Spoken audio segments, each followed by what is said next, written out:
وہ شاور کے نیچے کھڑی اپنے گیلے بالوں میں مساج کر رہے تھے۔ آنکھیں بند تھے، ابھی بالوں میں شیمپو لگایا ہی تھا کہ دھڑا دھڑ دروازہ بجنے کی آواز آنے لگی۔ پہلے تو اسے لگا کہ شاید یہ اس کا وہم ہے، لیکن جب ایک بار پھر دروازہ دھڑ دھڑایا گیا تو اس نے شاور بند کیا۔ دروازے پر تو سچ مچ دستک ہو رہی تھی۔ مرحا گھبرا کر دیکھنے لگی کہ گھر میں اس کے علاوہ تو اور کوئی موجود نہیں تھا۔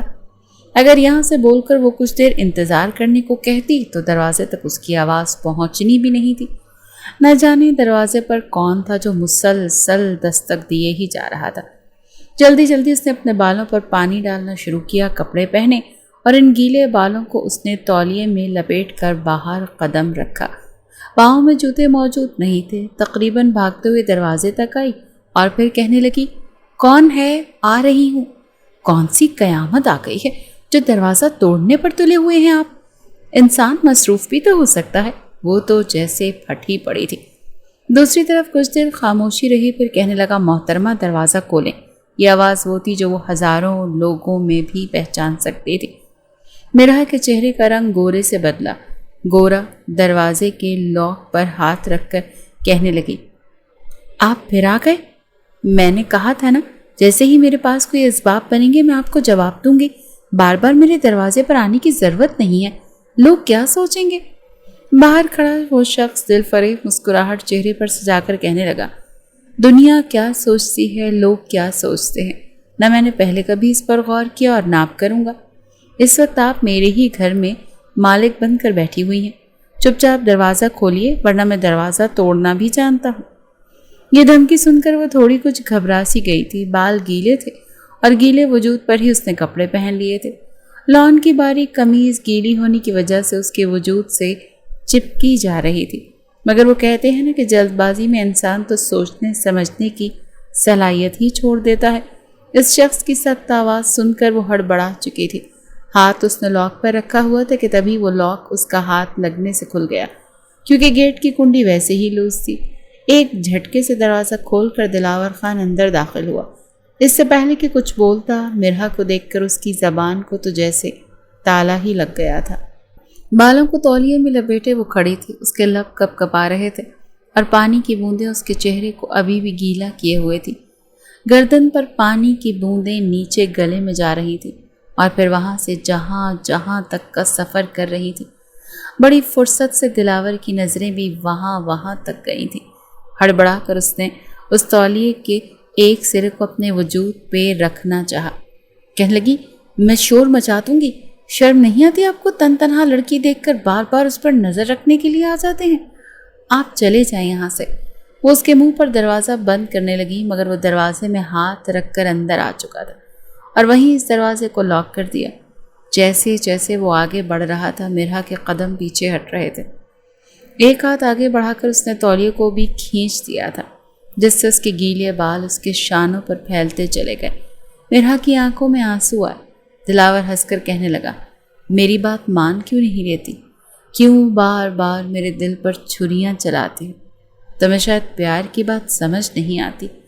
کتنی بار تمہیں کہہ چکا ہوں کہ میری ہو جاؤ۔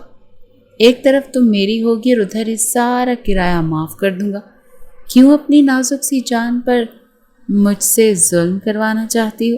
وہ اپنے لب کاٹ کر بولا تھا اور مرحا کو جب کچھ اور نہ ملا تو اس نے سائڈ ٹیبل پر پڑا ہوا گلدان اٹھا کر اس کی طرف اچھالنا چاہا، مگر بڑی مہارت سے وہ کیچ کر چکا تھا۔ کہنے لگا، یہ چھوٹے موٹے گلدان میرا کچھ بگاڑ نہیں سکتے، دلاور خان زادہ ہوں میں۔ صوفے پر پڑا ہوا دوپٹہ وہ اپنے گرد لپیٹ چکی تھی۔ کہنے لگی، میں کبھی بھی تمہاری شرطیں نہیں مانوں گی، سمجھے تم؟ وہ صوفے پر ٹانگ رکھ کر بیٹھ گیا۔ کہنے لگا، سوچ لو، 5 لاکھ رقم کوئی چھوٹی نہیں ہوتی۔ پچھلے 5 مہینوں سے تمہارے لارے ہی سن رہا ہوں۔ آج تو بس کرایہ لے کر جاؤں گا، یا تو مجھے تم کرایہ دو گی یا پھر… یہ کہہ کر وہ جن نظروں سے اس کے وجود کو دیکھ رہا تھا، مرحا کی تو جان نکلی تھی۔ اسے لگ رہا تھا جیسے وہ لباس میں ہوتے ہوئے بھی اس کے سامنے بالکل بے لباس ہے۔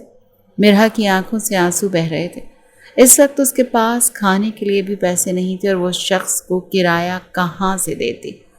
اور دوسری شرط وہ اس شخص کی مان نہیں سکتی تھی۔ جانتی تھی اس کی نظر کہاں پر ہے۔ اس سے پہلے کہ کچھ کہتی وہ اٹھا اور اس کی کمر پر ہاتھ رکھ کر اسے اپنے قریب کھینچتے ہوئے کہنے لگتا ہے کہ تم ایسے نہیں مانو گی، کرایہ تو مجھے خود ہی تم سے وصول کرنا پڑے گا۔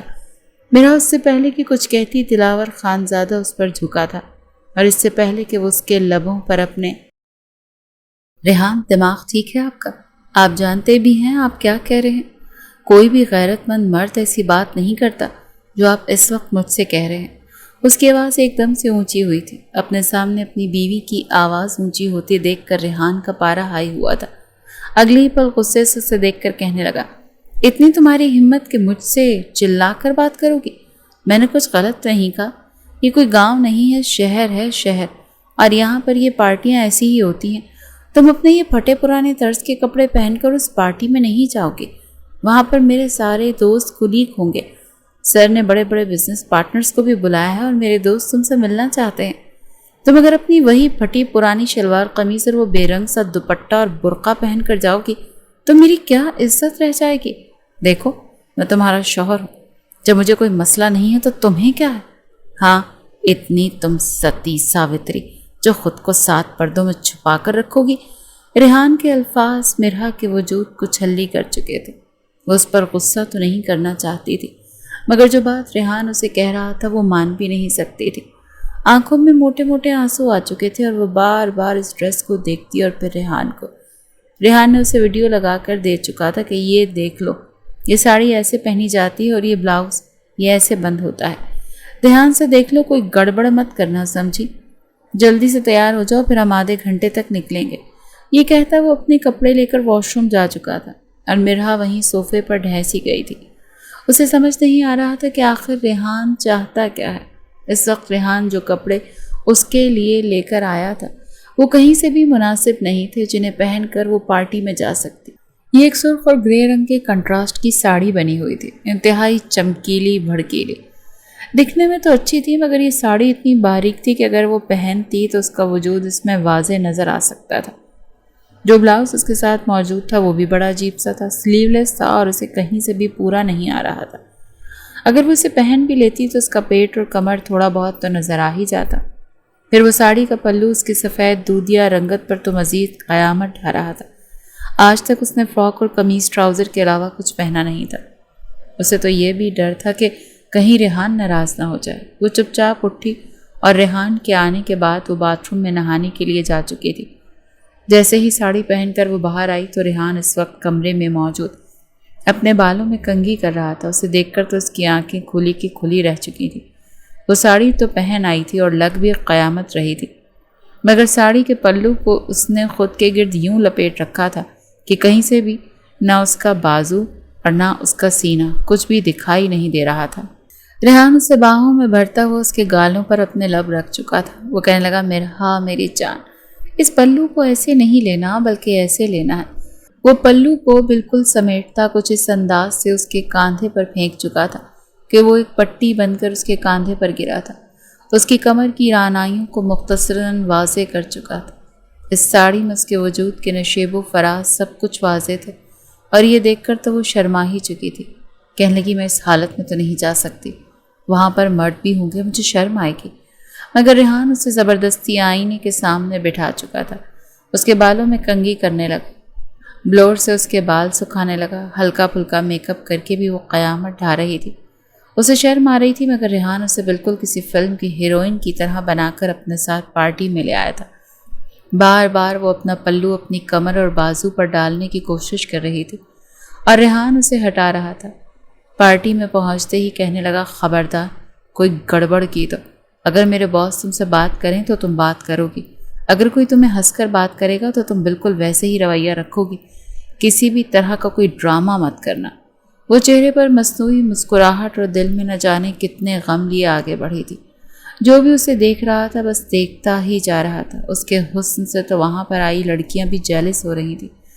ریحان کے 3-4 دوست مرحا کے گرد ہو گئے، کہنے لگے، ارے ماشاءاللہ ماشاءاللہ، کتنی بیوٹیفل بھابھی ہیں ہماری، ہمیں تو یقین ہی نہیں آ رہا کہ ریحان نے اتنی اچھی لڑکی پھانس لی ہے۔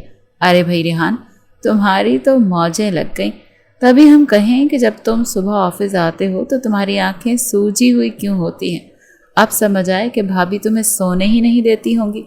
وہ جس قدر بے باکی سے بول رہے تھے، مرحا تو غصے سے گھور کر ان کی طرف دیکھنے لگی۔ ایک لڑکا ہاتھ میں حرام مشروب لیے گھونٹ بھر کر کہنے لگا، ارے بھابھی غصہ کیوں کر رہی ہیں؟ چلیں ہم تو دوست ہیں اور یہ سب کچھ تو نارمل چلتا ہی ہے۔ بالکل کسی نمائش کی طرح اس نے اپنی بیوی کو ان سب کے سامنے پیش کر رکھا تھا۔ مرحا کی آنکھوں میں آنسو تھے اور وہ ان کو چھپانے کے لیے ایک جانب صوفے پر جا کر بیٹھ گئی۔ تبھی اس نے وہاں پر ایک دو لڑکوں کے منہ سے یہ بھی سنا کہ دیکھ کتنا کمال کا فگر ہے اس لڑکی کا، قسم سے بڑا مست مال ہے۔ یہ پلو سے خود کو چھپا کر صوفے پر بیٹھ چکی تھی، آنکھوں سے موٹے موٹے آنسو گر رہے تھے جنہیں وہ ٹیشو سے پونچھ رہی تھی، اور وہ اس وقت کو پچھتانے لگی تھی جب اس نے ریحان جیسے شخص سے شادی کی تھی۔ ریحان اور مرحا دونوں ایک ساتھ کالج میں پڑھتے تھے اور دونوں نے ایک ساتھ ہی ایڈمیشن لیا تھا، وہیں پر ان کی دوستی ہو چکی تھی۔ مرحا تھوڑی مڈل کلاس اور گاؤں کے ماحول سے تعلق رکھنے والی لڑکی تھی، مگر اسے شہری زندگی اور لائف سٹائل اپنانے کا بے حد شوق تھا۔ وہیں ریحان بھی شہر کا لڑکا تھا۔ دونوں میں دوستی وقت کے ساتھ ساتھ آگے بڑھنے لگی اور پھر یہ دوستی محبت میں بدلنے لگی۔ کالج سے یونیورسٹی لیول تک دونوں آ چکے تھے۔ ریحان نے ہمیشہ مرحا کے قریب آنے کی کوشش کی تھی، مگر وہ اسے خود سے دور جھٹک دیا کرتی تھی کہ نہیں، جب تک آپ کی اور میری شادی نہیں ہو جاتی آپ میرے قریب نہیں آ سکتے۔ وہ کہنے لگا، ارے یار یہ سب کچھ تو نارمل ہے، میں تمہیں کس کر سکتا ہوں، تمہیں چھو سکتا ہوں، میں کون سا کچھ زیادہ کرنے والا ہوں؟ تم تو میری باہوں میں آنے سے بھی یوں ڈر جاتی ہو جیسے پتہ نہیں میری باہوں میں آؤ گی تو اگلے روز ہی تمہیں بچہ پیدا ہو جائے گا۔ ریحان بے باکی سے بول چکا تھا اور مرحا تو شرم کے مارے اپنا چہرہ ہی چھپا چکی تھی، اور پھر اسے مکے مارنے لگی کہ تمہیں بالکل بھی شرم نہیں آتی، حد ہوتی ہے ہر بات کی، جو منہ میں آتا ہے بولتے ہی چلے جاتے ہو۔ مگر وہ ایسا ہی تھا۔ مرحا اپنے ماں باپ کی بڑی بیٹی تھی اور اس سے چھوٹا اس کا ایک بھائی تھا۔ اس روز جب وہ گھر گئی تو مرحا کے ماں اور باپ اس کی شادی کی ہی بات کر رہے تھے، کہنے لگے کہ اب تو اس کی یونیورسٹی کی تعلیم بھی مکمل ہونے والی ہے۔ جبار صاحب کہنے لگے کہ کچھ روز پہلے ہی میرے چچا زاد نے مجھ سے مرحا کے بارے میں پوچھا تھا، شاید وہ اس کا رشتہ اپنے بڑے بیٹے منیب سے کرنا چاہتے ہیں، اسی لیے میں سوچ رہا ہوں کہ اگر وہ رشتہ لے کر آئیں تو ہم سوچ بچار کے بعد ہاں کر دیں گے۔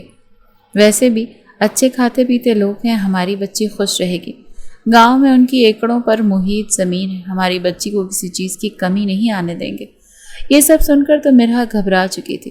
اسی وقت کال کر کے اس نے ریحان کو بتا دیا تھا کہ ریحان، میرے ماں باپ تو میری شادی کی باتیں کر رہے ہیں، پلیز آپ اپنے ماں باپ کو میرے بارے میں بتائیں، آپ لوگ رشتہ لے کر آئیں۔ ایسا کیسے چلے گا؟ اگر میرے ماں باپ نے منیب سے میرا رشتہ طے کر دیا تو بڑی مشکل ہو جائے گی۔ ریحان بھی تھوڑا سا پریشان ہو چکا تھا، کہنے لگا فکر مت کرو، میں اپنے ماں باپ کو لے کر رشتہ لے کر تمہاری طرف آؤں گا۔ چند روز بعد ہی ریحان اپنے ماں باپ کے ساتھ رشتہ لے کر ان کے ہاں پہنچ چکا تھا، مگر جب مرحا چائے اور لوازمات لے کر اپنے کمرے سے باہر آئی تو اس کے قدم وہیں پر رک چکے تھے۔ ریحان نے اسے اپنے موبائل میں اپنے ماں باپ کی تصویر دکھا رکھی تھی، وہ بڑے قریب سے انہیں دیکھ چکی تھی، جانتی تھی، مگر اس وقت ریحان کے ساتھ جو ماں باپ بن کر آئے تھے وہ تو کوئی اور ہی تھے۔ اپنے ماں باپ کے سامنے وہ کچھ کہہ بھی نہیں سکتی تھی۔ ریحان سے آنکھوں ہی آنکھوں میں وہ پوچھ رہی تھی کہ یہ کون ہے، مگر وہ آنکھوں ہی آنکھوں میں اسے چپ کروا چکا تھا۔ جبار صاحب نے رشتے میں ہاں کرنے کے لیے کچھ مہلت مانگ لی تھی۔ جیسے ہی وہ لوگ گئے تو اس نے سیدھا ریحان کو کال کی۔ وہ پوچھنے لگی، یہ سب کچھ کیا تھا ریحان؟ ریحان بیچارہ سا منہ بنا کر کہنے لگا، ارے یار کیا کرتا، میرے ماں باپ تو بالکل بھی اس حق میں نہیں کہ ہم کسی گاؤں کی لڑکی کو بہو بنا کر اپنے گھر لائیں، وہ تو بالکل اپنے جیسی کلاس میں میری لڑکی سے شادی کروانا چاہتے ہیں۔ ان کا کہنا ہے گاؤں کی لڑکیاں بڑی چلاک ہوتی ہیں اور شہری لڑکوں کو پھانس لیتی ہیں، اسی لیے وہ تمہارے ساتھ میری شادی کروانا ہی نہیں چاہتے۔ مجبوراً مجھے کرائے پر ان لوگوں کو رکھ کر اپنے ماں باپ بنا کر لانا پڑا۔ یہ سن کر مرحا پریشان ہو چکی تھی کہ ایسا کیسے چلے گا، تمہیں اپنے ماں باپ کو سمجھانا چاہیے تھا، پہلے وہ ہم سے ملتے، مجھ سے ملتے، پھر ہی وہ فیصلہ کرتے۔ بہرحال جبار صاحب بھی کوئی عام انسان نہیں تھے، انہوں نے جب معلومات لی تو غصے سے گھر آ کر کہنے لگے، یہ لڑکا جو رشتہ لے کر آیا تھا وہ اپنے نقلی ماں باپ لایا تھا، حقیقت میں تو اس کے ماں باپ کوئی اور ہیں، کم از کم میں اس جھوٹے شخص سے تو اپنی بیٹی کا ہاتھ بالکل نہیں دوں گا۔ یہ سن کر مرحا بھی پریشان ہو چکی تھی۔ ڈھکے چھپے الفاظ میں اس نے اپنی ماں سے کہنے کی کوشش کی تھی کہ امی میں اس لڑکے کو پسند کرتی ہوں، اگر ہو تو آپ بابا کو منائیں، میری شادی وہ ریحان سے ہی کر دیں، مگر اس کی ماں بھی انکار کر چکی تھی۔ ریحان اور مرحا کی محبت اس قدر آگے بڑھ چکی تھی، خاص کر مرحا اس کی محبت میں اس قدر پاگل ہو چکی تھی کہ دونوں نے بھاگ کر نکاح کرنے کا فیصلہ کر لیا تھا۔ اس رات ریحان گھر کے باہر کھڑا تھا، کہنے لگا بس جلدی سے گھر آ جاؤ، اور ہاں آتے ہوئے کچھ پیسے ہوں تو لیتے آنا، اب ظاہری سی بات ہے ہم دونوں بھاگ رہے ہیں، میں بھی اپنے ماں باپ سے لا تعلقی کر رہا ہوں اور تم بھی، تو ہمارے پاس اتنے تو پیسے ہونے چاہیے کہ ہم اپنا گزر بسر کر سکیں۔ پہلے ہی چپکے سے اس نے اپنی اماں کے بٹوے سے پیسے چوری کر لیے تھے، پھر جیسے ہی گھر سے باہر قدم رکھنے لگی تبھی گھر کی لائٹس آن ہو چکی تھی۔ پیچھے پلٹ کر دیکھا تو اس کا باپ کھڑا تھا۔ دیکھنے میں تو کافی مستحکم اور مضبوط لگ رہے تھے، مگر آنکھوں میں بہت کچھ تھا جو ٹوٹ چکا تھا۔ آنسو آ رہے تھے مگر وہ فوراً غصے سے بولے، مجھے تم سے یہ امید نہیں تھی مرحا، مجھے بالکل بھی یہ امید نہیں تھی کہ تم ایسا کرو گی۔ مرحا کو لگا جیسے اس کے سر پر آسمان ٹوٹ پڑا، وہ وہیں زمین میں دھنس جائے گی۔ اس کے والد چلتے اس کے قریب آئے، وہ ڈر رہی تھی کہ شاید وہ اسے ماریں گے، اس کی جان لے لیں گے۔ وہ سہم کر پیچھے ہٹی، مگر جبار صاحب کہنے لگے، جانتی ہو میرے خاندان میں اس سے پہلے جب بھی بیٹی کی پیدائش ہوئی تھی تو کسی نے خوشی نہیں منائی تھی، لیکن جب تم میرے گھر میں پیدا ہوئی تھی نا تو میں نے پورے گاؤں میں مٹھائی بٹوائی تھی، پورے گاؤں کو دعوت پر بلایا تھا، اور گاؤں والے مجھ پر ہنستے تھے کہ تم نے بیٹی کی یوں خوشیاں منائی ہیں، ایسے تو کوئی بیٹوں کی بھی خوشی نہیں مناتا۔ ارے بیٹیاں تو بس منہ کالا کرنے کے لیے آتی ہیں، زیادہ ڈھیل دے دو تو باپ کے منہ پر کالا تھوپ کر چلی جاتی ہیں، مگر میں ان کو نفی کرتا رہا کہ نہیں، ایسا نہیں، وقت بدل چکا ہے۔ میں نے اگر اپنی بیٹی کو ڈھیل دی، اسے پڑھایا لکھایا تو وہ میرا نام، میرا سر فخر سے بلند کرے گی، مگر شاید میری تربیت میں ہی کہیں نہ کہیں کوئی کمی رہ گئی ہوگی۔ ان کا لہجہ ٹوٹ چکا تھا، وہ وہیں گر چکے تھے، اور مرحا اپنے باپ کے قدموں میں گری رو رہی تھی کہ نہیں بابا، مجھے معاف کر دیں، پتہ نہیں مجھے کیا ہو گیا تھا۔ وہ روئے جا رہی تھی مگر جبار صاحب اس کا ہاتھ خود سے دور کر گئے۔ اس کی ماں بھی وہاں پر آ چکی تھی اور اس کے منہ پر تھپڑوں کی برسات کرنے لگی، مگر جبار صاحب کہنے لگے کہ بلاؤ اس لڑکے کو، کہاں ہے وہ؟ میں ابھی اور اسی وقت تمہارا نکاح پڑھوا کر اس کے ساتھ رخصت کرتا ہوں۔ ریحان اندر آ چکا تھا، دونوں ایک طرف مجرم بنے کھڑے تھے۔ جب مولوی صاحب کو بلوایا گیا، چند گواہ بھی آ چکے تھے، ریحان کا نکاح مرحا سے ہو چکا تھا۔ جبار صاحب جب اسے رخصت کرنے لگے تو وہ اپنے باپ کے سینے سے لگنے لگی، تو وہ اسے خود سے دور کر چکے تھے۔ کہنے لگے کہ خبردار، میرے قریب مت آنا، تم میرے لیے مر چکی ہو، میرا تم سے کوئی رشتہ نہیں، دوبارہ مجھے اپنی شکل مت دکھانا، چلی جاؤ یہاں سے۔ وہ رو رہی تھی جب ریحان اس کا ہاتھ پکڑ کر اسے اپنے ساتھ لے جا چکا تھا۔ وہ اپنی موٹر سائیکل پر اسے لے جا چکا تھا۔ سارے راستے وہ روتی رہی، جبکہ ریحان اسے کہنے لگا کہ بس کر دو رونا، ہم دونوں یہی تو چاہتے تھے، یہ تو اچھا ہوا کہ انہوں نے خود ہی نکاح کر کے تمہیں میرے ساتھ رخصت کر دیا، اب رونا دھونا تو بند کر دو، ہماری زندگی میں خوشیاں ہی خوشیاں ہوں گی۔ یہ کیا سمجھتے ہیں کہ تم سے رشتہ ختم کر دیں گے تو تم لاوارث ہو جاؤ گی؟ ہرگز نہیں۔ وہ مرحا کو لے کر ایک چھوٹے سے فلیٹ میں آیا تھا۔ فلیٹ بھی کچھ مناسب نہیں تھا، بے حد تنگ اور چھوٹا سا تھا۔ فلیٹ میں داخل ہوئی تو اسے لگا جیسے اس کا سانس بند ہو رہا ہے۔ ایک کمرے کا فلیٹ تھا، چھوٹا سا لاؤنج تھا، ایک طرف اوپن کچن اور ایک باتھ روم، بس اتنی سی وہ جگہ تھی۔ مرحا صوفے پر ٹہر سی گئی اور رونے لگی۔ اسے روتا دیکھ کر ریحان اس کے قریب آیا اور اپنے سینے سے لگا کر چپ کروانے لگا کہ رو تو مت، ہماری شادی ہوئی ہے، ہماری سہاگ رات ہے، میں تمہارے ساتھ یہ لمحات انجوائے کرنا چاہتا ہوں، آخر کب تک رونا دھونا مچاتی رہو گی؟ زندگی انجوائے کیسے کر سکو گی؟ چلو شاباش، آ جاؤ کمرے میں۔ جیسے ہی وہ کمرے میں گئی تو کمرہ پھولوں سے سجا ہوا تھا، شاید اس نے پہلے ہی مکمل تیاری کر رکھی تھی، مگر مرحا روتے ہوئے کہنے لگی، ریحان پلیز، آپ مجھے تھوڑا وقت نہیں دے سکتے؟ میں ابھی اس رشتے کے لیے تیار نہیں ہوں، مجھے وقت چاہیے۔ مگر ریحان کے ماتھے پر بل پڑ چکے تھے، کہنے لگا، بالکل نہیں، ایسے کیسے وقت دے دوں تمہیں؟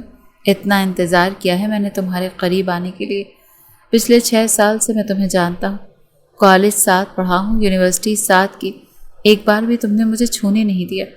جانتی ہو تمہاری رعنائیوں کو دیکھ کر مجھ پر کیسے پہاڑ ٹوٹتے ہیں، میں نے تب سے کیسے خود پر صبر کیے رکھا تھا۔ بس بھول جاؤ پرانی زندگی کو، بس یہ یاد رکھو کہ ریحان ہے، تم ہو، اور بس یہ حسین راتیں اور یہ محبت۔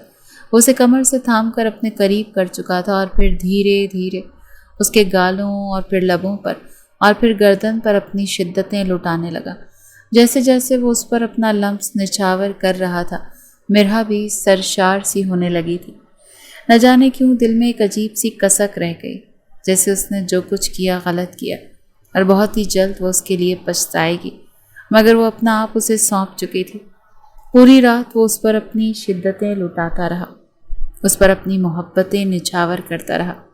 درد کے مارے وہ اپنی کمر تھام چکی تھی، کہنے لگی بس کر دیں ریحان، میری کمر میں شدید درد ہو رہا ہے، ایسے لگ رہا ہے جیسے میرا وجود میرے ساتھ نہیں رہا، بس کر دیں۔ آپ کیوں میری جان لینے پر اتر آئے ہیں؟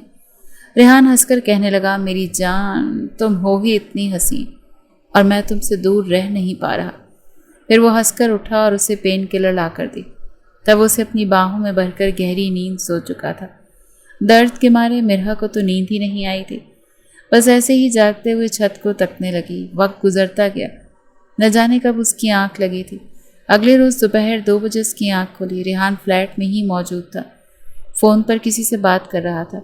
وہ ٹھیک سے فریش ہونے کے بعد باہر آئی اور آ کر ریحان کے گلے لگ گئی۔ وہ بھی اسے باہوں میں بھر چکا تھا، کہنے لگا، نئی زندگی مبارک ہو میری جان۔ ایک نظر مرہا نے اس فلیٹ کو دیکھا، رات کو تو بس اس نے دھیان نہیں دیا تھا۔ اس چھوٹے سے فلیٹ کو دیکھ کر کہنے لگی، ریحان کیا یہ فلیٹ آپ کا ہے؟ ریحان تھوڑا سا جھجکا تھا، پھر کہنے لگا، نہیں میرے دوست کا ہے، میرے تو بڑے بڑے فارم ہاؤس ہیں اور بنگلے ہیں، یہ تو بس میں تمہیں یہاں پر اس لیے لے کر آیا ہوں تاکہ میرے بابا کو پتہ نہ چل سکے۔ اگر میں تمہیں اپنے کسی بھی فارم ہاؤس یا گھر میں لے جاتا تو وہاں کے ملازمین میرے بابا کو بتا دیتے۔ مرہا خاموش ہو چکی تھی اور اس کے بعد اس کے دن رات ہی جیسے ایک جیسے گزرنے لگے۔ ریحان اس پر اپنی شدتیں لٹاتا، وہ درد سے تڑپتی رہتی اور وہ شدتیں لٹانے کے بعد خود مزے سے سو جاتا اور مرہا درد سے بس کروٹیں بدلتی رہ جاتی۔ ہر روز وہ نئے نئے طریقے سے اس پر محبت نچھاور کرتا تھا۔ کبھی کوئی بے باک سی نائٹی لے آتا اور اسے پہنا دیتا، تو کبھی واش روم میں لے جا کر شاور کے نیچے کھڑا کر دیتا۔ اگر وہ کچن میں کام کر رہی ہوتی تو وہیں پر اسے اپنی باہوں میں بھر لیتا۔ وہ منع کرتی رہ جاتی، مگر ریحان اس پر اپنی شدتیں نچھاور ہی کرتا رہتا تھا۔ شادی کو بھی صرف 1.5 مہینہ ہی گزرا تھا جب وہ کھانا بنا رہی تھی کہ دروازے پر دھڑا دھڑ سے دستک ہونے لگی۔ اس وقت ریحان باتھ روم میں نہا رہا تھا۔ وہ باہر آئی اور کہنے لگی، کون ہے؟ دوسری جانب سے کوئی آواز نہیں آئی، اسی لیے یہ سوچ کر کہ شاید کوئی دوسرے فلیٹ سے پڑوسی ہو، مرہا نے دروازہ کھول دیا۔ سامنے ایک خوبصورت اور پرکشش نوجوان کھڑا تھا، بڑی داڑھی، گہری مونچھیں، بڑی بڑی آنکھیں، بال جو اس کے ماتھے پر آ رہے تھے، شاید لمبے بال رکھنے کا اسے کچھ زیادہ ہی شوق تھا، اسی لیے پیچھے پونی بھی کر رکھی تھی۔ سامنے کالر کے پاس کالا چشمہ لٹک رہا تھا۔ مرہا کو دیکھ کر اس کا منہ کھلا تھا۔ اس نوجوان نے اسے سر سے لے کر پاؤں تک دیکھا تھا، چوئنگم چباتے ہوئے کہنے لگا، او مائی گاڈ، تو یہ ریحان صاحب لڑکیاں لانا بھی شروع ہو چکے ہیں؟ اللہ معاف کرے ریحان بھائی سے، ہر گندے کام کی امید ہے، مگر یہ تو نہ تھی۔ مرہا گھبرا کر فوراً اپنے دوپٹے کو اپنے گرد لپیٹنے لگی۔ وہ کہنے لگی، کیا کام ہے آپ کو؟ کون ہے آپ؟ مگر وہ مسکرایا، کہنے لگا، اس گھر کا مالک مکان ہوں۔ کہاں ہے وہ بےغیرت کمینہ؟ اس کی تو آج میں ہڈیاں پیس کر اپنی آنکھوں میں سرما ڈالوں گا۔ یہاں پر لڑکیاں لاتا ہے، بے حیائی پھیلاتا ہے، فحاشی کا اڈا کھول رکھا ہے اس نے۔ نکل باہر ریحان، آج تجھے میں زندہ نہیں چھوڑوں گا۔ تو مجھے پچھلے 3 مہینوں کا کرایہ بھی دے گا اور اس بات کا جواب بھی دے گا۔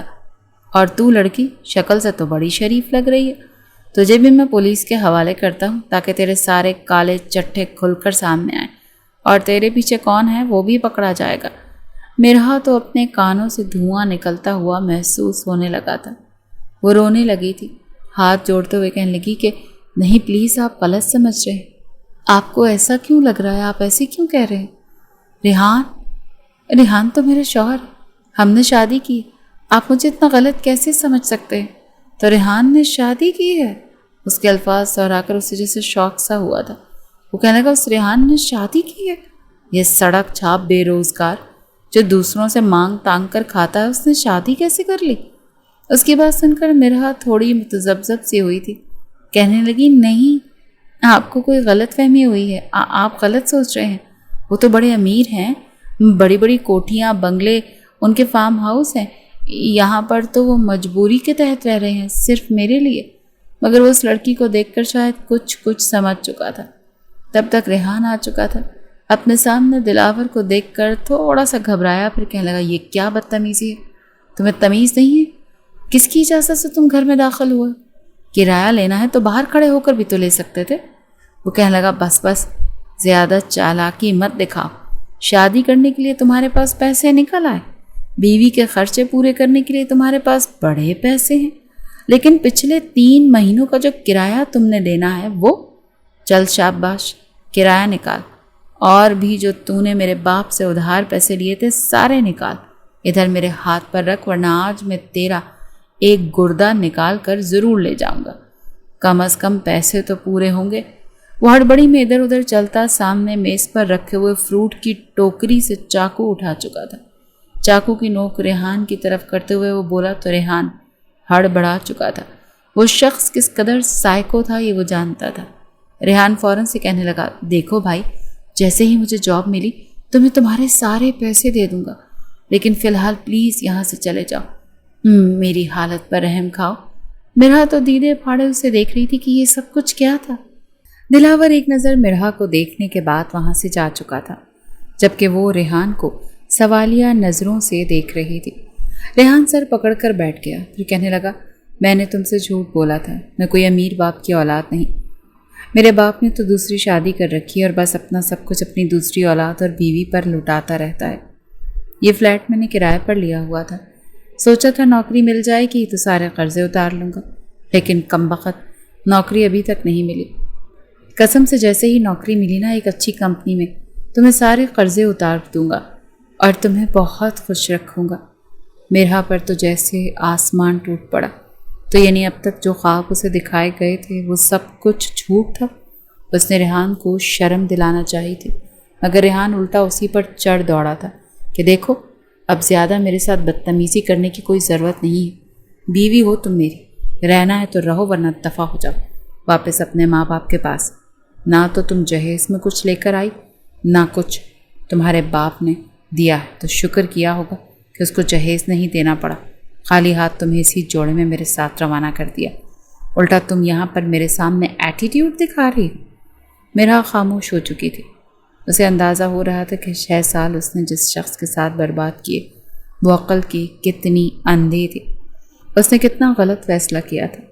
چند ہفتوں بعد ہی اس نے سی وی جمع کروائی تھی اور اس کی ایک اچھی کمپنی میں نوکری لگ چکی تھی۔ میرا خوش تھی کہ چلو وقت کے ساتھ کچھ تو ٹھیک ہوگا، مگر دھیرے دھیرے ریحان کی حرکتیں بدلتی جا رہی تھیں۔ وہ اسے کسی ڈیکوریشن پیس کی طرح استعمال کرنے والا تھا۔ یہ مشورہ بھی اسے اس کے کسی دوست نے ہی دیا تھا کہ دیکھ بھائی، اگر تو پروموشن چاہتا ہے نا تو اپنی بیوی کا استعمال کر، جس کی بیوی خوبصورت ہوتی ہے سمجھو وہ چٹکیوں میں کروڑ پتی بن جاتا ہے۔ اپنی بیوی کے حسن کا استعمال کر، بڑی بڑی بزنس پارٹیز میں اس کو لا، پھر دیکھ کمال تو کیسے دن دگنی اور رات چوگنی ترقی کرتا ہے۔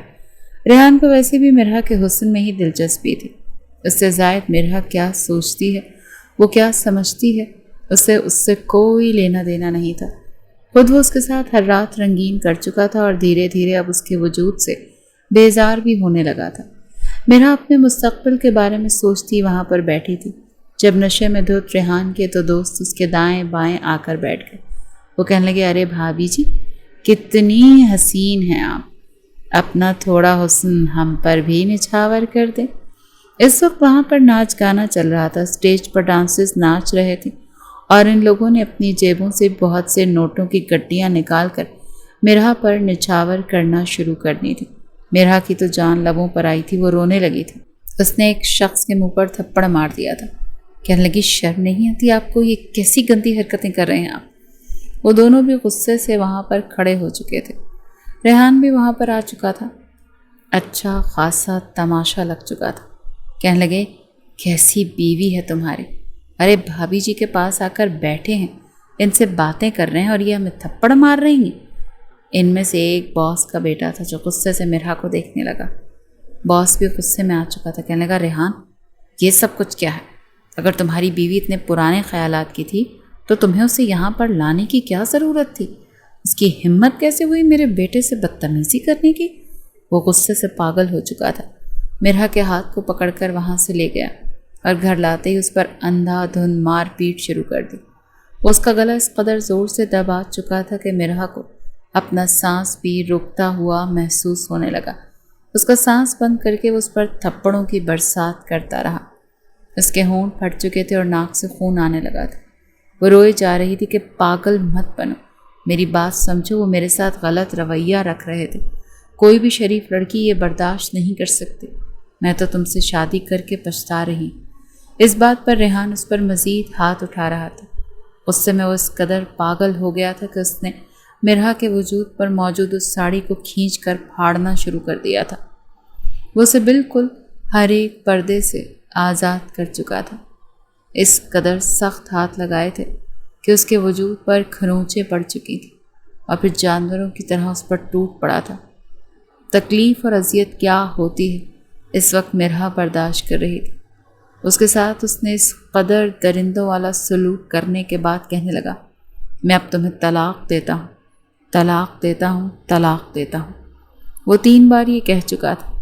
مرحا تو یوں بے جان پڑی تھی جیسے اس میں جان باقی نہ رہی ہو۔ وہیں پر وہ بے ہوش ہو چکی تھی اور ریحان راتوں رات اپنا سامان لے کر اس فلیٹ سے رفو چکر ہو چکا تھا۔ سامنے کے گھر میں ٹیرس پر رات کے تقریباً 1:15 بجے دلاور ٹہل رہا تھا جب اسے درد سے چلانے کی آوازیں آئی تھیں۔ اگر وہ چھت پر نہ ہوتا تو شاید یہ آوازیں نہ سن سکتا۔ تبھی کچھ دیر بعد اسے موٹر سائیکل کے چلنے کی آواز آئی۔ جب وہ چھت پر آیا تو وہاں پر کوئی بھی نہیں تھا، مگر گھر کی روشنی مسلسل آن تھی اور دروازہ بھی کھلا ہوا تھا۔ کچھ سوچ کر وہ اس کے گھر کی طرف بڑھا۔ دروازے پر ہلکی سی دستک دینا چاہی مگر دروازہ کھلا تھا۔ دلاور اندر داخل ہوتا ہوا سامنے کمرے کی طرف آیا۔ بیڈ پر غیر مناسب حالت میں مرحا پڑی تھی۔ اس کی حالت دیکھ کر اسے اس پر رحم آیا تھا۔ پہلی نظر میں اس لڑکی کو دیکھ کر گویا اس پر ترس کھا چکا تھا کہ اتنی حسین لڑکی ریحان جیسے شخص کے ساتھ کیسے پھنس گئی۔ اس نے آگے بڑھنا چاہا مگر جس حالت میں وہ تھی اسے مناسب نہ لگا اور وہ وہیں سے واپس پلٹ گیا۔ نہ جانے کب مرحا کی آنکھ کھلی۔ وہ تو بس پھوٹ پھوٹ کر روئے جا رہی تھی۔ اپنے چہرے کو دیکھا جہاں پر خون سوکھا ہوا تھا، ناک سوجا ہوا تھا، لب سوجے ہوئے تھے۔ واش روم میں نہاتے ہوئے وہ چیخ چیخ کر رو رہی تھی۔ ریحان اپنا سارا سامان لے کر ہمیشہ ہمیشہ کے لیے جا چکا تھا۔ 1 ہفتہ بیت گیا تھا مگر وہ واپس نہیں آیا۔ مرحا نے اپنی ماں سے رابطہ کرنا چاہا مگر کسی نے بھی اس کی کال نہیں اٹھائی۔ وہ لوگ اسے اپنی زندگیوں میں خوش تھے اور مرحا کا یہ کیا گیا فیصلہ ان سب پر قیامت بن کر ٹوٹا تھا۔ گھر کا سامان بھی ختم ہوتا جا رہا تھا۔ آس پاس وہ کسی کو جانتی بھی نہیں تھی۔ مجبوراً وہ صرف ایک وقت کا کھانا کھانے لگی اور بس اس ڈپریشن سے خود کو نکالنے کی کوشش کر رہی تھی۔ جب ایک شام دلاور اس کے گھر پر چلایا، اس لڑکی کی حالت دیکھ کر اتنا تو وہ سمجھ چکا تھا کہ ریحان اسے دھوکہ دے کر جا چکا ہے۔ کہنے لگا، کرایہ نکالو میرا لڑکی، کہاں ہے تمہارا وہ نامراد شوہر؟ اس کی آنکھوں میں آنسو تھے۔ روتے ہوئے کہنے لگی، میں نہیں جانتی کہاں گیا ہے، لیکن وہ 1 ہفتے سے یہاں پر نہیں آیا۔ میرے پاس تو کوئی کرایہ نہیں، آپ کو جو کچھ چاہیے ان سے لیں، وہ مجھے طلاق دے کر جا چکا ہے۔ مرحا روتے ہوئے یہ بولی تھی جب دلاور کی آنکھیں کھلی کی کھلی رہ گئی تھیں۔ کہنے لگا، اچھا تو پھر جاؤ نا واپس اپنے گھر، یہاں کیا کر رہی ہو؟ وہ کہنے لگی، میرا کوئی گھر نہیں، پلیز مجھے یہاں پر رہنے دیں، مجھے جیسے ہی جاب ملے گی میں آپ کو کرایہ دے دوں گی، مجھے یہاں سے نکالیے مت، میرا اس کے علاوہ اور کوئی ٹھکانہ نہیں ہے، ریحان نے میری زندگی برباد کر دی۔ دلاور اسے روتا دیکھ کر سنجیدگی سے دیکھتا رہا۔ کہنے لگا، ٹھیک ہے لیکن کرایہ مجھے ہر حال میں چاہیے، میں کچھ دنوں بعد پھر آؤں گا ورنہ تمہارے اس گھر کا دھیرے دھیرے سامان بیچنے لگوں گا۔ میرا کو تو لگا کہ شاید دنیا میں کوئی مرد تو اچھا ہوگا، ہو سکتا ہے ریحان ایسا تھا، مگر اس دلاور کو اس پر رحم آ جائے، مگر وہ بھی شاید باقی مردوں جیسا ہی تھا۔ چند روز بعد وہ کبھی نہ کبھی اس کے پاس آ دھمکتا تھا اور کرایہ مانگنے لگتا۔ اس شام مرحا کہنے لگی، آپ کو اپنا کرایہ چاہیے تو ریحان سے لیجیے، میں نے آپ کے لاکھوں روپے نہیں دینے، ریحان نے دینے ہیں۔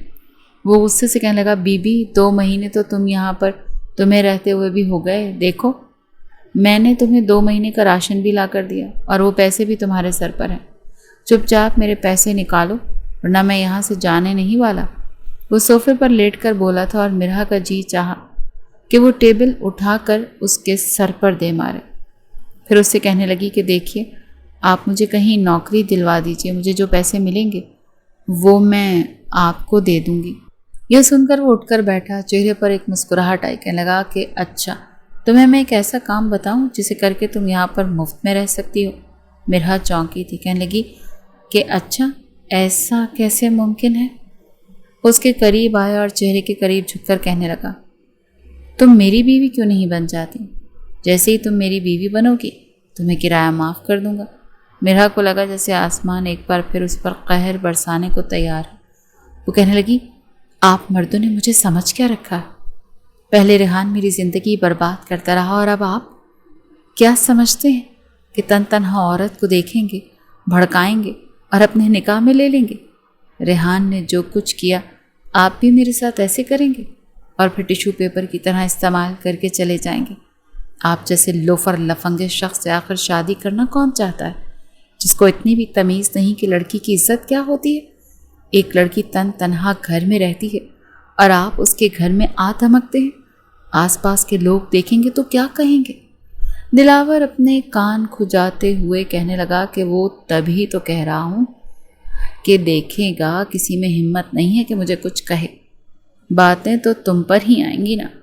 تبھی تو کہہ رہا ہوں شادی کر لو مجھ سے، ریحان کے ساتھ بھی تو کی تھی، میرے ساتھ بھی کر لو، قسم سے سب بھول جاؤ گی۔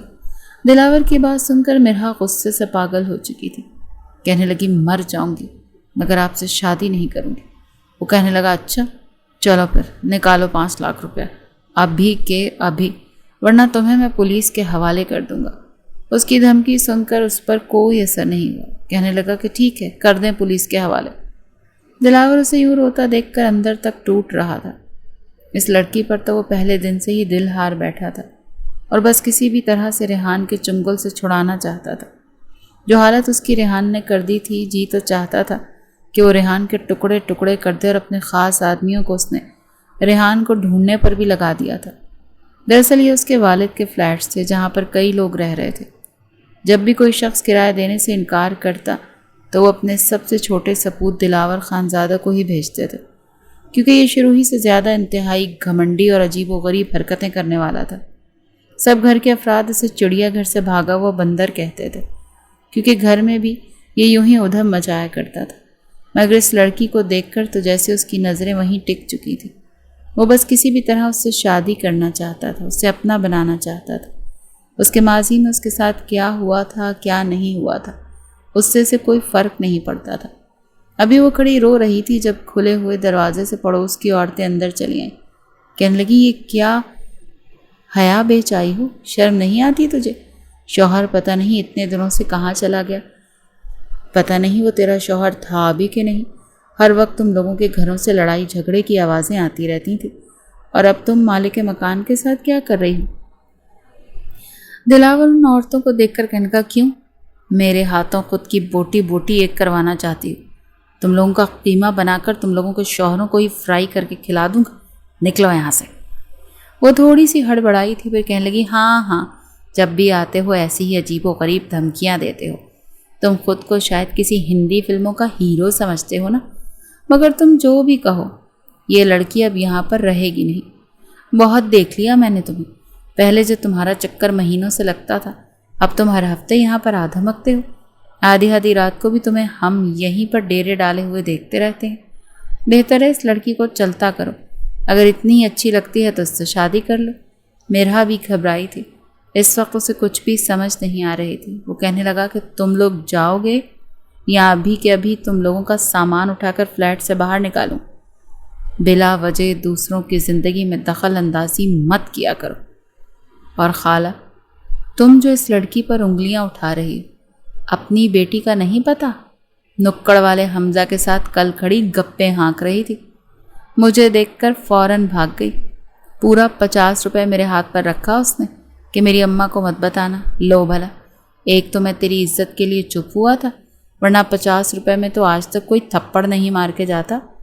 یہ سن کر تو اس عورت کا منہ کھلا کا کھلا رہ چکا تھا، فوراً وہاں سے بھاگنے والی ہوئی تھی۔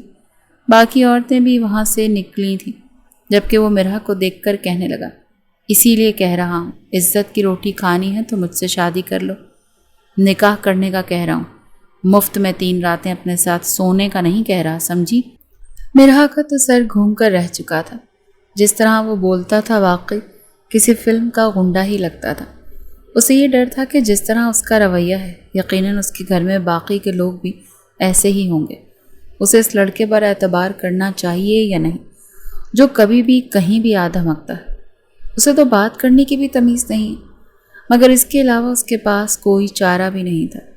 اگلے روز جب دلاور ایک بار پھر اس کے دروازے پر آیا تو وہ کہنے لگی کہ میں تم سے شادی کرنے کے لیے تیار ہوں، مگر یہ صرف ایک کاغذی رشتہ ہوگا۔ مجھے بس پناہ چاہیے، ایک گھر چاہیے، صرف اور صرف اس لیے کہ اس کے علاوہ تم میرے قریب نہیں آؤ گے۔ دلاور ہنستے ہوئے کہنے لگا، اچھا محترمہ، تمہیں میں شیشے کی دیواروں میں سجا کر، ہاتھ میں خوبصورت سا پھول پکڑا کر، پتھر کی مورتی بنوا کر دیوار پر لٹکا دوں گا۔ آتے جاتے لوگ تمہیں سلامی پیش کریں گے۔ اس کی بات سن کر میرا تو اندر تک کھول چکی تھی۔ کہنے لگی، تم سیدھی بات نہیں کر سکتے؟ ہمیشہ ایسے ہی کیوں بولتے ہو؟ وہ کہنے لگا کہ میں تو ایسا ہی ہوں، تمہارے ناک پر ہر وقت مکھی کی طرح غصہ بیٹھا رہتا ہے۔ میں نے تمہیں کہا کہ ایسے کیوں ہے؟ چلو شاباش، تیار ہو جاؤ، اپنا حلیہ درست کر لو۔ شام کو میں اپنے ماں بابا کے ساتھ تمہارا رشتہ مانگنے آؤں گا، اور تم نے بالکل ٹھیک ایکٹنگ کرنی ہے تاکہ تمہیں دیکھ کر میری اماں تمہارے صدقے واری جائیں۔ اسے کہہ کر وہ وہاں سے جا چکا تھا اور میرا تو حیران تھی۔ اسے لگا شاید ریحان کی طرح یہ بھی کچھ ایسا ہی کرے گا۔ وہ سادہ سے لباس میں ملبوس تھی جب شام کو وہ اپنے ماں باپ، اپنی دونوں چھوٹی بہنوں اور بھائیوں کے ساتھ آیا تھا۔ ایک ساتھ ہی خاندان کے اتنے افراد کو دیکھ کر وہ تھوڑی سی گھبرائی تھی، مگر شاید دلاور اپنی بہنوں کو پہلے سے ہی سب کچھ بتا چکا تھا۔ وہ خود ہی اپنے ساتھ کچھ سامان لے کر آئے تھے۔ کہنے لگی، ہماری ہونے والی بھابھی آپ یہاں بیٹھ جائیں، چائے اور لوازمات تو ہم خود ہی تیار کر لیں گے۔ وہ حیران ہوئی تھی جس طرح دلاور کا اٹھنا بیٹھنا اور بول چال تھی۔ اس کے ماں باپ تو اس سے بالکل ہی مختلف تھے۔ اس کے بڑے بھائی بھی کافی سلجھے ہوئے تھے اور بہنیں بھی۔ ان تینوں نے مل کر چائے، ساتھ چپس اور کباب فرائی کیے۔ کھانے میں مرحا نے اپنے ہاتھوں سے بریانی بنائی تھی۔ ان چند گھنٹوں میں ہی وہ تینوں تو جیسے پکی سہیلیاں بن گئی تھیں۔ جب وہ باہر آئی تو فرحت بیگم اسے اپنے پاس بٹھا گئیں۔ کہنے لگیں، بیٹا، دلاور نے مجھے بتایا کہ تم اپنی ماں کے ساتھ یہاں پر رہتی تھی۔ تمہاری امی فوت ہو گئی ہیں اور تم اب یہاں پر اکیلی ہو۔ فکر مت کرو، ہم ہیں نا، تمہیں اپنے گھر کی رانی بنا کر رکھیں گے۔ تمہیں اپنی ماں کی کبھی بھی کمی محسوس نہیں ہونے دیں گے۔ مجھے تو تم بالکل ہی اپنی ماں سمجھو۔ مرحا گھور کر دلاور کو دیکھ رہی تھی۔ شاید اس نے ان کے سامنے جھوٹ بولا تھا۔ بہرحال سب کے سامنے تو دلاور بھی بڑا شریف بنا بیٹھا تھا۔ وہ رشتہ طے کر چکے تھے اور چند روز بعد آنے والے جمعے کو ہی نکاح کی رسم رکھ دی گئی تھی۔ بھلے نکاح تھا مگر مہمان اچھے خاصے آئے تھے۔ دلاور کی بہنیں اسے بیوٹی پارلر لے کر گئی تھیں۔ اسے تیار کیا گیا۔ میرا ایک گہری سانس خارج کر کے رہ چکی تھی۔ وہ زندگی کا دوسرا بڑا سٹارٹ لینے والی تھی۔ جانے آگے کیا ہوتا کیا نہ ہوتا، فی الحال تو سب کچھ اچھا تھا۔ وہ دلاور کے پہلو میں بیٹھی تھی جب نکاح خان نے نکاح پڑھانا شروع کیا۔ ایک پل کو اس کے ہاتھ لرزے تھے، مگر پھر خدا کا نام لے کر اس نے سائن کر دیا تھا۔ نکاح ہو چکا تھا اور وہ رخصت ہو کر دلاور کے گھر آ چکی تھی۔ وہ گھر اس وقت اس سوسائٹی کا سب سے خوبصورت گھر تھا، جہاں پر سب لوگ مل کر رہتے تھے۔ خوشیاں تھیں اور بس وہ رونق تھی جو کہ ایک گھر میں ہونی چاہیے۔ وہ دلہن بنی دلاور کے کمرے میں بیٹھی تھی۔ دیوار پر ایک بہت بڑی دلاور کی تصویر لگی ہوئی تھی، جس میں وہ ہاتھ میں گٹار لیے مسکرا رہا تھا۔ وہ اس کی تصویر میں جیسے کھو سی چکی تھی۔ لڑکے میں کوئی کمی نہیں تھی، مگر اس وقت اس کے بال چھوٹے تھے۔ وہ کافی وجیح لگ رہا تھا، مگر ابھی اس نے اپنے بال بڑھا کر جو پونی ڈال رکھی تھی، مرحا کو تو وہ بالکل کسی لوفر لفنگے جیسے لگتا تھا۔ ابھی وہ اس کی تصویر دیکھ ہی رہی تھی کہ جب دلاور کمرے میں آیا، اس کے قریب آ کر کہنے لگا، کیسی ہو ڈیئر وائف؟ میرا تھوڑی سہم سی گئی۔ فوراً سر جھکا گئی۔ وہ مسکرا کر اس کے سامنے بیٹھ چکا تھا۔ کہنے لگا، کیا ہوا مائی ڈیئر وائف؟ بتاؤ، تمہیں میرا یہ کمرہ کیسا لگا، اور خاص کر میں کیسا لگا؟ ایک نظر مرحا اس پر ڈال کر کہنے لگی، بالکل ایک لنگور، بالکل لنگور جیسے لگ رہے، اور یہ پونی اور اپنا حلیہ دیکھیں، ایسے لگ رہا ہے جیسے کوئی گلی کا لوفر لفنگا۔ یہ سن کر دلاور اپنے سینے پر ہاتھ رکھ کر کہنے لگا، مائی پلیجر، مائی پلیجر۔ یہ تو میرے لیے بڑے اعزاز کی بات ہے کہ میں آپ کو پسند آیا۔ ویسے آپ بھی کسی نکچڑی لومڑی سے کم نہیں، جو شکل سے گھنی میسنی لگتی ہے مگر اندر سے پوری شاطر ہے۔ موقع دیکھ کر مارتی ہو اپنے معصوم سے شوہر کو۔ میرا تو سمجھ رہی تھی کہ شاید اس پر ترس کھائے گا، اسے باتیں سنائے گا، اسے اپنے سامنے کمتر سمجھے گا، جو کہ اکثر مرد کرتے ہیں، مگر وہ تو اسے یوں باتیں کر رہا تھا جیسے کچھ ہوا ہی نہ ہو۔ اس کی پہلی شادی ہو اور وہ اس کی زندگی میں آنے والا پہلا مرد۔ اس کا یہ انداز مرحا کو کچھ بھلا سا لگا تھا۔ ایسے ہی ان کی نوک جھوک شروع ہو چکی تھی اور مرحا کو وہ اپنی باہوں میں بھر چکا تھا اور بڑے پیار سے اس کی آنکھوں پر اپنے لب رکھے تھے۔ مرحا کا وجود جیسے کانپ سا گیا تھا۔ اسے یوں ہی اپنی گود میں لٹائے وہ کہنے لگا، بہت دکھ سہے ہیں نا تم نے اپنی زندگی میں سب جانتا ہوں۔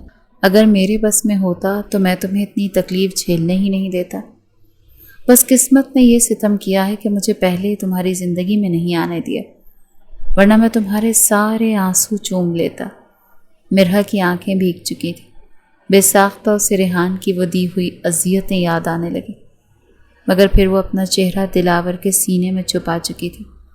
کہنے لگی کہ آپ تو میرے ساتھ ایسا نہیں کریں گے نا جیسا اس نے کیا تھا۔ وہ اس کے لبوں پر ہاتھ رکھ کر کہنے لگا کہ بالکل نہیں، آج کے بعد میں تمہارے منہ سے کچھ بھی نہ سنوں، صرف میں ہوں، تم ہو اور ہماری خوشیاں، ٹھیک ہے؟ اب اتنی حسین لگ رہی ہو، جی چاہتا ہے کہ بس کچا ہی چبا جاؤں۔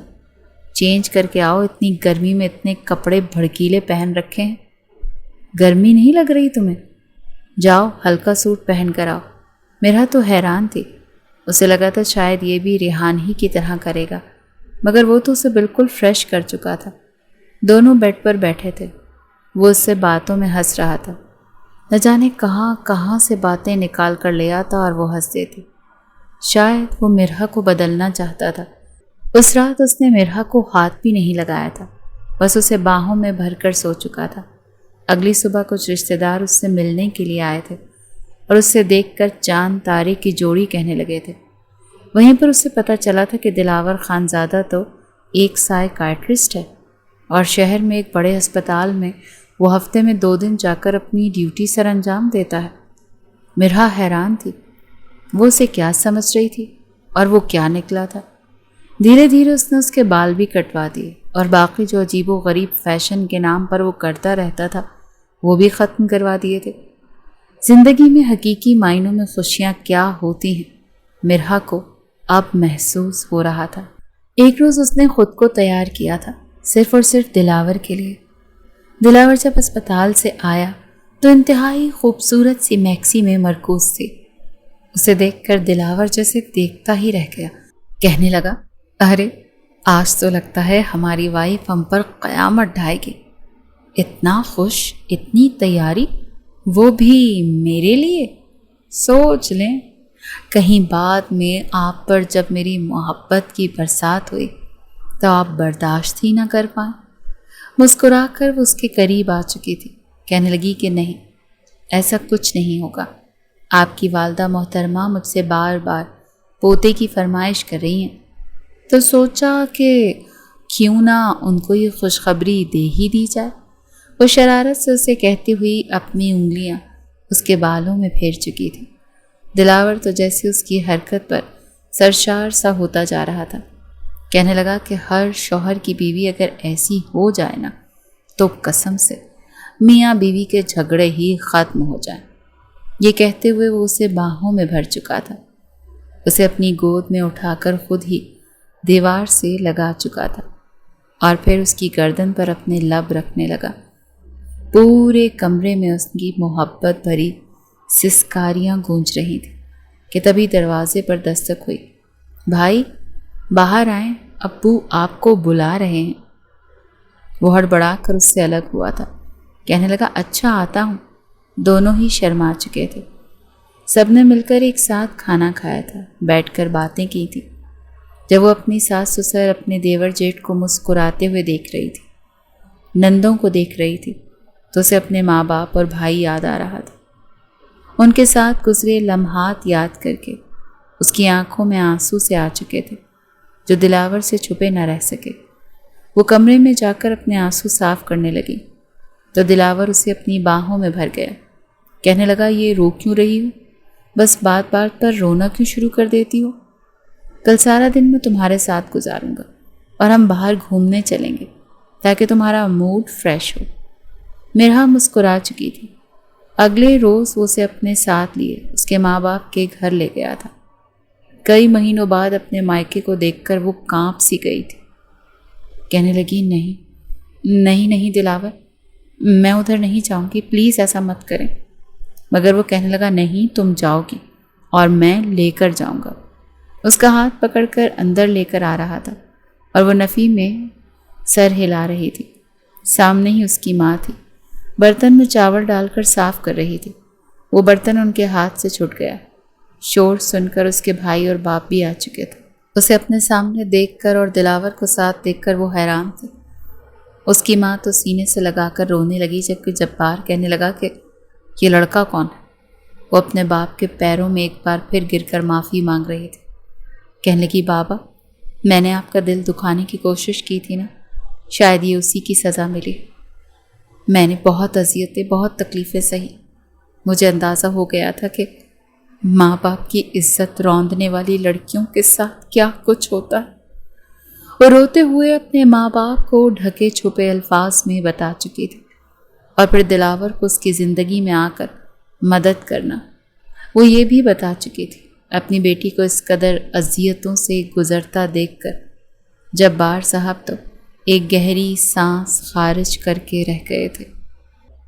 بلا شبہ اس نے اپنے ماں باپ کا دل دکھایا تھا، مگر وہ اس کا صلہ بھی سہ چکی تھی، اسی لیے انہوں نے اسے جیسے تیسے معاف کر دیا اور دلاور کو بھی اپنے داماد کے روپ میں گلے سے لگا لیا۔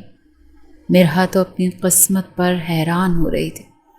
جو دلاور جیسا شخص کسی فرشتے کی مانند اس کی زندگی میں آ چکا تھا اور اس کی زندگی خوشیوں سے بھر دی تھی۔ واقعی کچھ لوگ بالکل نعمت کی طرح ہوتے ہیں، رونقوں کی طرح ہوتے ہیں، جو زندگی میں آتے ہی بہار لے آتے ہیں۔ مرحا کی زندگی میں دلاور بھی کچھ ایسے ہی آیا تھا۔ جب وہ واپس آنے لگے تو مرحا اس کا بازو پکڑ کر کاندھے پر سر رکھ چکی تھی۔ کہنے لگی، تھینک یو سو مچ دلاور، مجھے نہیں پتا میں کیسے لفظوں میں تمہارا شکریہ ادا کروں۔ وہ ایک بار پھر غیر سنجیدہ حالت میں ہنس کر کہنے لگا، مجھے لفظوں کی نہیں، تمہارے میٹھے میٹھے پیارے پیارے نرم نرم سے لبوں کی ضرورت ہے۔ اگر تم ان سے میرا شکریہ ادا کرنا چاہو تو مجھے کوئی دقت نہیں۔ اگر چاہو تو میں یہیں سائٹ پر گاڑی کھڑی کر دیتا ہوں، تم میرا شکریہ اچھے سے ادا کر لو۔ قسم سے کوئی نہیں دیکھے گا، مگر کسی نے دیکھ بھی لیا تو بھائی بیوی ہے میری۔ وہ فوراً گاڑی کو بریک لگاتے ہوئے بولا تو مرحا ہنس پڑی تھی، بازو پر مکہ مار کر کہنے لگی، دلاور کبھی تو سیریس ہو جایا کریں۔ وہ کہنے لگا، نہیں، میں جیسا ہوں نا ویسے ہی ٹھیک ہوں، البتہ تمہیں ضرور بدل دوں گا۔ اور سائیکائٹرسٹ تھا، اس کی ذہنی حالت سے اچھے سے واقف تھا۔ دھیرے دھیرے وہ اسے بالکل اپنے جیسا ہر وقت شرارتیں کرنے والا کر چکا تھا۔ زندگی میں خوشیاں ہی خوشیاں تھیں۔ چند ماہ بعد ہی مرحا امید سے ہو چکی تھی۔ ساس نے تو پاؤں زمین پر رکھنے نہ دیا۔ نندے بھی بس پورے کمرے میں بچوں کی پیاری پیاری تصویریں چپکا چکی تھی۔ دلاور کہتا کہ لو بھلا، یہ ان انگریزوں کے بچوں کی تصویریں لٹکا دیں تم لوگوں نے، ارے میری تصویر لگاؤ، یہ صبح آنکھیں کھولے گی تو میری تصویر دیکھے گی تو بچہ بالکل میرے جیسا ہوگا۔ مگر دلاور کی چھوٹی بہن رامین کہنے لگی، بالکل نہیں، مجھے اپنا بھتیجا چڑیا گھر کے بندر جیسا نہیں چاہیے، بلکہ بالکل پیارا انگریز جیسا چاہیے، سمجھے؟ اور آپ بھابھی خبردار، جو آپ نے اپنی آنکھیں کھول کر اپنے اس کدو جیسے شوہر کی شکل دیکھی تو آپ بس ان بچوں کی تصویریں دیکھیں گی تاکہ ہمارا بھتیجا بالکل ایسا ہی گول مٹول سا ہو۔ مرحا تو بس ان کی باتیں سن کر ہنس کر رہ جاتی تھی۔ ہر صبح اس کے کمرے میں پھولوں کی خوشبو مہک رہی ہوتی تھی۔ پلک جھپکتے ہی مہینے گزر چکے تھے اور مرہا نے ایک خوبصورت سے بیٹے کو جنم دیا تھا۔ دلاور نے تو پورے ہاسپٹل میں مٹھائی بانٹی تھی۔ گھر آئے تو بڑے پرتپاک انداز میں اس کا استقبال کیا گیا تھا اور وہ اپنے بچے کو گود میں لیے اپنے رب کا جتنا شکر ادا کرتی اتنا کم تھا۔ رہی بات ریحان کی، تو ریحان کو تو دلاور نے ایسا سبق سکھایا تھا کہ شاید وہ زندگی بھر یاد رکھتا۔ وہ دوسرے شہر جا کر بھاگ چکا تھا اور وہاں پر بھی یوں ہی کرائے کا مکان لے کر رہنے والا تھا، مگر دلاور نے اپنے اثر و رسوخ استعمال کرتے ہوئے اسے جیل میں ڈلوا دیا تھا۔